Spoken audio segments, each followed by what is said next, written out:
इस वीडियो में जिस ड्रग का रिव्यू कर रहे हैं उसका नाम है गुआनफासिन। और गुआनफासिन जिस ब्रांड नेम से आती है उसको इंटूनिफ कहते हैं। इंटूनिफ 1 मिलीग्राम्स, इंटूनिफ का 2 मिलीग्राम्स की पैकिंग होती है, इंटूनिफ 3 मिलीग्राम्स और इंटूनिफ 4 मिलीग्राम में आती है। सब में एक ही तरह की ड्रग है गुआनफासिन, उसकी डोज अलग है 1, 2, 3 और 4। और ये जो गुआनफासिन है इसका ताल्लुक डायरेक्ट आपके ब्रेन से है, यानी ये वो ड्रग है जो डायरेक्टली ब्रेन पे काम करती है और ज़्यादातर पहले प्रिस्क्रिप्शन लेनी पड़ती है फिर आपको ये ड्रग मिलेगी। ब्रेन में एक बीमारी होती है ADHD, attention deficit hyper active disorder. ज़्यादातर 5 to 6 ईयर्स ऑफ चिल्ड्रन जो होते हैं उनमें ये प्रॉब्लम डेवलप करती है और अक्सर ये फिर जो है जवानी तक ये मसला साथ रहता है, यानी एडल्टहुड में भी ये प्रॉब्लम साथ रहती है।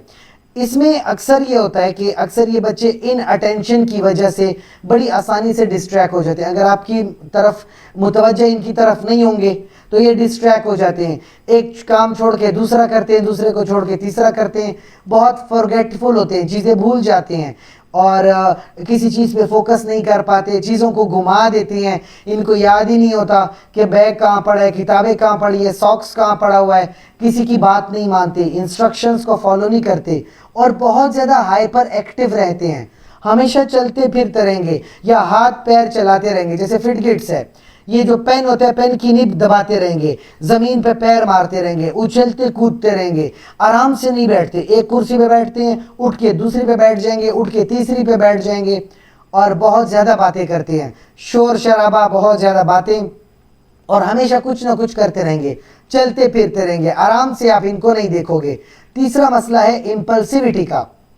क्या होता है कि ये अक्सर वो काम करते हैं, ऐसी बात कर देते हैं और इनको नताइज की परवाह नहीं होती। आप इनसे कोई बात करोगे और ये उल्टा जवाब आपके मुंह पे देंगे, लेकिन इनको ये परवाह ही नहीं है कि इनकी बदतमीजी या उनका उल्टा जवाब देने का कोई नुकसान हो सकता है इन्हें। इनको कोई परवाह नहीं है कि इसका क्या नतीजा होगा। बाकी दूसरे की बात को काट देंगे और अपनी बात बीच में शुरू कर देंगे, अपनी बारी की इंतज़ार नहीं करते, बीच में बोल देंगे।